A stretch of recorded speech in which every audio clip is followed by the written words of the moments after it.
Hello everyone. Today we are going to talk about the fear of public speaking, which is commonly called as glossophobia.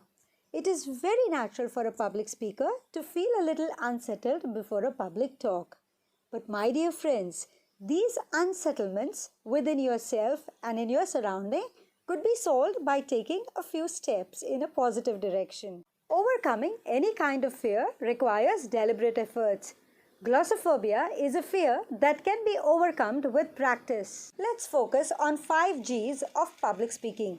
The first G of public speaking is go positive. It's very important for us to think positive. The speaker needs to visualize positivity before entering the public hall. It's also very important to build this positivity by knowing your content and knowing your audience as well as knowing your venue. So go positive by knowing these 3 things. Let's try to understand the second G of overcoming glossophobia. The second G of overcoming glossophobia is go prepared. It's very important for a speaker to go prepared during a public talk. Do not memorize your points, just remember the points in a particular logical order. Never memorize the speech since you might tend to forget and cause anxiety to yourself during a public talk. The third G is to go relaxed and go happy. It's very important for a speaker to have higher energy levels and happiness in your heart. What is inside will definitely flow outside. The fourth G is to go from small to big. Address smaller gatherings and then focus on larger ones. Address smaller groups, rehearse with them and then go to your larger gatherings. The fifth G is the most important. Go critical as well as appreciate yourself after a public talk. This will help you take your graph to higher levels.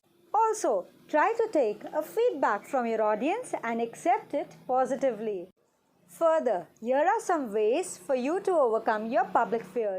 A person has a fear of public speaking mainly because of these reasons: saying the wrong things during a presentation, looking silly, being judged by the audience, the fear of making a mistake, the fear of not understanding how well he or she has done during a public presentation, and the greatest fear is the fear of making a bad impression. Any public speaker needs to realize that he or she is the hero of the presentation. If you visualize yourself positively, you will be able to do a better job every time you face your audience. Always try to know your points and your audience before you begin your public talk. It's always advisable to begin with small group talks and then gradually address a bigger audience. I hope the contents of this video are useful to you. Keep watching for the next component of public speaking. Let's overcome this fear of going public.